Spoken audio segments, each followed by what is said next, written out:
Hi everyone, welcome to Lola's Frugal Life. This is episode number 136, and this is my weekly meal plan episode. So please stick around for a few quick words from our sponsor and we'll get right into the show. Hi everyone, so welcome to my weekly meal plan show. If you haven't listened before, each week I share with you the meal plan that I have for the upcoming week for my family. It's pretty much just to share with you what I'm planning to make so that maybe it will help give you some ideas or motivate you to do your meal plan, or maybe you might even want to follow along, however you want to use it, however it can be helpful. Meal planning is important because it saves you a lot of stress during the week to try and figure out what's for dinner. It saves you money because you are only buying what you need. And also tied into that, you have less food waste because, again, you're only buying what you need. So this meal plan goes from Saturday through Friday. So each Wednesday morning the episode comes out and it'll be for that upcoming Saturday through Friday. That way, if you are going to follow along with any of the recipes, you can have enough time to put your shopping list together before the meal plan starts and to go grocery shopping. The meal plan is only dinners. I don't plan for breakfast or lunch. We generally just do, like, for lunches we might do like leftovers or frozen pizza or whatever. Sandwiches, things like that. And then breakfast is just like yogurt or cereal, or, sometimes on the weekend I'll make eggs, whatever. With the exception being this week, which actually does have a breakfast because this week's episode will include Christmas Eve, and there is a breakfast that I always make on Christmas Eve morning. So I'll share that with you when I get to it. I do post the recipes on my Facebook page, the links to them for those recipes that actually have a link. And I only post the new ones that I haven't previously shared. Any other ones you can search on the Facebook page and you'll be able to find the recipes. So this week's meal plan starts on Saturday, December 19th. So for Saturday, we are doing baked chicken nuggets, which is from allrecipes.com. It's a really simple chicken nugget recipe. It's basically chicken nuggets dipped in melted butter and then coated with breadcrumbs. I actually use less butter than the recipe calls for, and they come out just fine, but it gives them, they come out with a nice coating flavor. And they're a really quick, simple recipe to make. And with that, we're having 5-ingredient Instant Pot mac and cheese. It's from foodnetwork.com. This is a really quick and easy mac and cheese recipe if you have an Instant Pot. It's something that I use fairly frequently. So, of course, if you don't have an Instant Pot, you could just make regular mac and cheese. And then we're going to do bag salad with that. I forgot to mention that my meal plan, I always try and mention these things at the beginning, but I always forget at least one thing, it seems. My meal plan is following like a basic meal rotation, kind of like a scheme to follow, so that I know, like, as I create my meal plan, I have certain things that rotate every 2 weeks or once a month or whatever. So you will notice, if you do follow this meal plan, that there's definitely going to be repetition over the course of time, and I do it that way to keep it simple. I do try and mix in new things here and there, mix up the sides, mix up other meals on certain days, but it's definitely, these are the things that we typically eat in my family. So you are going to find repetition. It's not always going to be new recipes for sure. So just want to throw that out there in case that's what you're looking for. Okay, so Sunday we are going to do oven fried breaded pork chops, and that is from skinnytaste.com. I think these come out really good. Again, a really simple breaded pork chop that's baked in the oven. They're coated with a mixture of panko breadcrumbs and crushed cornflakes, and it gives it like a really good crispy coating baked in the oven. And then we're going to do just a bag of buttered egg noodles with that, and carrot fries, which the recipe is called carrot fries with ketchupy ranch. It's from foodnetwork.com. I've never actually made the ketchupy ranch dip to dip the carrot fries in. I'm sure it's fine. I've just never made it. I just used the recipe to make the carrot fries in the air fryer. And pretty much, well, actually the recipe isn't really for the air fryer. It's just to bake them in the oven. So you don't need to have an air fryer to follow this recipe. But I make the carrot fries in an air fryer. You just pretty much slice up the carrots like you would they kind of look like sweet potato fries. You just slice them up in like a French fry shape, and you season them with some olive oil and some seasonings, and you can cook them in the oven or in the air fryer, and they come out really good. So that is Sunday. Monday, we're doing hamburgers, and we are doing, hamburgers, just to say, I don't have a recipe for that. It's just regular hamburgers. I mean, I take ground beef, make it into a patty, and I sprinkle some McCormick hamburger seasoning on it, and that's our hamburgers. So we're doing hamburgers. I'm also doing homemade black bean veggie burgers for my daughter who doesn't eat meat. That recipe is from allrecipes.com. And then for a side, we're doing oven fresh seasoned potato wedges, which is from allrecipes.com. I make this pretty much almost every time we do hamburgers, which is every other Monday. And then we're just going to do a can of pork and beans. So that's Monday. Tuesday is our copycat Chipotle night. So every other Tuesday we do this, and on the alternate Tuesdays we do tacos. So the Chipotle, there's not really a recipe for this so much for the Chipotle night. I pretty much take chicken breast, cut it up into little pieces, toss it with some olive oil and some seasonings, and broil it until it gets a little bit crispy. And then I make some brown rice, put out some salsa, cheddar cheese, black beans, avocado. I forget if I said brown rice already. I probably did, but whatever. All those types of toppings. And we make like a Chipotle bowl with all those ingredients. So that is for Tuesday. Wednesday, we're doing bacon wrapped barbecue shrimp, and this recipe is from allrecipes.com. This is a really quick, easy shrimp recipe that I really like. It's one of my favorite ones. And just one tip, I don't actually wrap the shrimp in bacon. I cut the shrimp in little, I don't know, I guess about like an inch long or so, like little sections. And I lay the shrimp out on the baking sheet, and then I just kind of put the bacon like all over top of the shrimp, but without wrapping it, just kind of laying it all over to cover it. And it comes out really, really good. And you can still grab a piece of bacon and a piece of shrimp, and you don't have to take all that time of sitting there wrapping each shrimp and trying to keep the bacon attached. So it happened by mistake one time. I didn't have the right size shrimp, and I wasn't going to be able to, or it was going to be way too hard to wrap it, and I wound up doing it this way, and then that's what I always do from now on. And then with that, I'm doing just fried rice. This one isn't actually a recipe. Sometimes I do an Instant Pot fried rice, but for this week, well, actually a lot of the times I do an Instant Pot fried rice, but this time I'm just going to do a regular quick fried rice on the stove, just with like some frozen vegetables, egg, and white rice and soy sauce, and that's it. Just like a really quick fried rice to go with the shrimp. The shrimp goes really good with fried rice. I find that's kind of how we always serve it.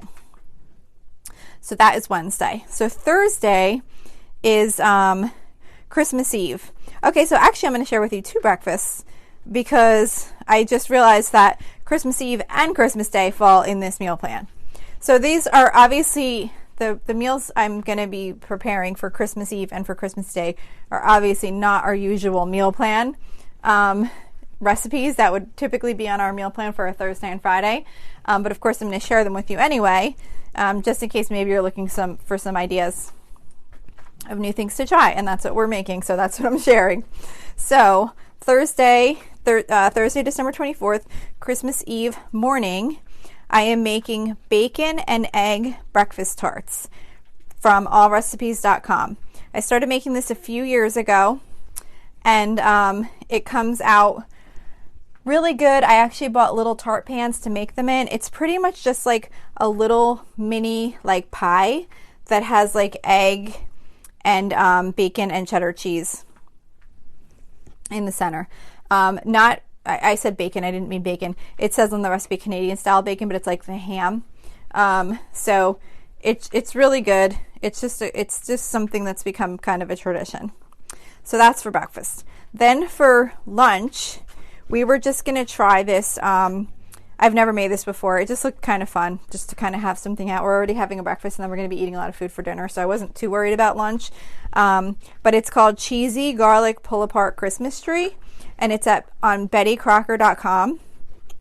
And pretty much it's like you make like a Christmas tree shaped with like it's made with the what do you call the biscuits, like the canned biscuits, and you put like string cheese inside. Like it calls for like regular mozzarella string cheese, sharp cheddar string cheese, and Colby Jack string cheese or cheese sticks, whatever. And I don't know, I guess you make like individual little balls of the dough with the cheese sticks inside, and then you make it shaped like a Christmas tree. I don't know, it looked cute. We've never made it before, but I thought it might be something fun to just kind of make around lunchtime and put on the table, and everyone could just kind of pick at it. Okay, so then for dinner, for Christmas Eve, we are doing Chef John's crab cakes, which is from allrecipes.com. It's crab cakes. It's a pretty good crab cake recipe. I've made it before. I use a lot of Chef John's recipes from allrecipes.com, and I've usually found they're pretty good. So this one I've happened to use before, and I think it's a pretty good crab cake recipe. So we're having that. I'm also doing chicken cutlets, which I do not have a recipe for, but it's just your typical chicken breast, sliced thin, dipped in egg, breaded, and fried. The reason we're doing this for Christmas Eve is because I really very, very rarely make actual fried chicken cutlets, and it's something we used to have and something that I used to have growing up before we got more like health conscious and baking things more and stuff like that. Although, yes, I do have hot dogs on the meal plan once a month, but whatever. We usually bake things more often and don't really fry that much. So this is kind of like a treat. So we're going to do actual fried chicken cutlets on Christmas Eve night. Then we're going to be making a recipe called Mushroom Wellington, which is from tasty.co, like tasty.co. It's a vegetarian take on beef Wellington. My daughter, who's vegetarian, picked this recipe out, so we're going to try that. I thought it would be good for her, and it sounds like a good side dish also. We're also going to do smashed cauliflower from allrecipes.com. It's just basically like cauliflower made similar to like mashed potatoes, but we're doing the cauliflower because one of my kids requested it, and we're doing mashed potatoes on Christmas Day. So I figured the cauliflower would be at least a little bit different on Christmas Eve. And then I'm also doing 1 pot penne alla vodka from foodnetwork.com. Just a simple penne with vodka sauce type recipe. And then for some point, either before or after dinner, I'm not sure when, or with dinner or whatever, I will be making Chef John's homemade eggnog. That's from also from allrecipes.com. I think it's a really good eggnog recipe. It does take time to prepare. You have to let it sit in the fridge for at least a few hours before you drink it, because you want it to get really thoroughly cold. And then you need to whisk it with like the cream or the egg white, or I forget the whole process, but you have to then like whisk it, and then you got to let it sit another 30 minutes. So you just want to make sure you give yourself plenty of time and read the directions in full, so that you know the prep time involved before you make the recipe if you decide to make that one. Okay, so that is Christmas Eve. Then the last day of the meal plan is Friday, December 25th, Christmas Day. So for Christmas Day every year, we make a breakfast egg bake. And this is something that I put together the night before. Unfortunately, I do not have a link for this recipe, but I can tell you just really quick. Pretty much what you do is you cook a pound of breakfast sausage. You put it in the bottom of like a foil pan, or like even just like an 11 by 13 dish. You take 4 slices of like Dutch country potato bread, you know, like that thicker, like yellowy looking potato bread. Break that up, sprinkle it all over, like in like bite-sized pieces, spread it all over the sausage.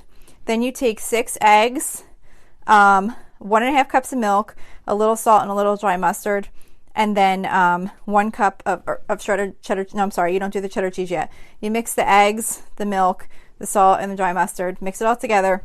Pour it over the eggs, the eggs. Pour it over the bread and sausage mixture. Sprinkle the whole top with the shredded cheddar cheese, with like a cup of shredded cheddar cheese, and then you cover it. Put it in the fridge overnight. then the bread will like soak up a lot of the egg. And then in the morning, you put it in the oven for like 50 minutes on, let me see if I can see the temperature, 350, and it'll like puff up nice, and it's really good. So I hope I explained that good enough. Sorry, I do not have a link to that. It's just a recipe that a friend passed on to me, and we've been making it every Christmas morning for quite a long time now. Okay, so that is breakfast. So for Christmas dinner, we are doing Christmas ham, which is from foodnetwork.com. And with this, you take a ham and you make like this glaze with like Dijon mustard and orange marmalade, and then you cover that glaze with crescent rolls so that the whole ham is basically covered in crescent rolls. I think it's really good. When it's done baking, the crescent rolls absorb some of the of that like glaze, and they like get a little bit crispy, and then like you eat it with the ham and the glaze, and I think it's really good. But anyway, it's called Christmas ham, and it's from foodnetwork.com. We're also, for a side, doing Chef John's Perfect Mashed Potatoes, which is also from allrecipes.com. Just your typical mashed potatoes. He has an easier way that I find to cook the potatoes, and they do come out really good. We are doing creamy cheese spinach. This recipe is too long for me to share. You could probably look up something similar if you're wanting to make something like that, but it's pretty much like a crock pot spinach recipe where it's like frozen spinach, cottage cheese, American cheese, eggs, flour, and it cooks all day, and it makes like this really good like creamy cheesy spinach. It's something that we pretty much always make on the holidays. And then I'm doing classic baked macaroni and cheese, which is from myrecipes.com. Again, pretty standard baked macaroni and cheese recipe. I will share the link to that one because I do have a link for that. Corn casserole 3, like Roman numeral 3, which is from allrecipes.com. This is a family favorite. We make this for pretty much every holiday, and when I've gone to different holiday events and brought it, everyone always asks to bring it again. The recipe that you will find if you go to allrecipes.com and you go to the corn casserole Roman numeral 3 is we double it. So like the portion that's in this recipe, we double it and make like one foil tray. Like if you were going to bring it to a party, that basically fills up one foil tray if you double the recipe. But it's like sour cream corn, whole kernel corn, cornbread mix. It's one of those, some people call it corn pudding, some people call it corn casserole, whatever. It's really good. And then we're also doing best green bean casserole, which is also from allrecipes.com. Again, pretty much your typical green bean casserole. Green beans, cream of mushroom soup, the French onions, and cheddar cheese. And then for dessert, we're making easy Oreo truffles, which is from allrecipes.com. We've made these before. I think they're really good. They're kind of something different. It's just like it's like a homemade type truffle that's made with Oreos and cream cheese and baking chocolate. So this is probably my longest meal plan episode ever, but that's everything for the week. So that's that's everything. I will share whatever has not been previously posted to the Facebook page. If you'd like to reach me for any reason, the Facebook page is facebook.com/Lola's Frugal Life. You can send me a message there or post something on the page. We also have a private listeners group, which is at facebook.com/groups/Lola's Frugal Life if you'd like to join. Please don't forget to subscribe on whatever platform you listen to if you enjoy the show. And if you would be kind enough to leave me a 5-star rating if you like the show, I'd really appreciate it. It's supposed to really help with others finding the show, so it'll spread to more people. So that's it for today. Thank you so much for listening. I hope you have a really awesome day.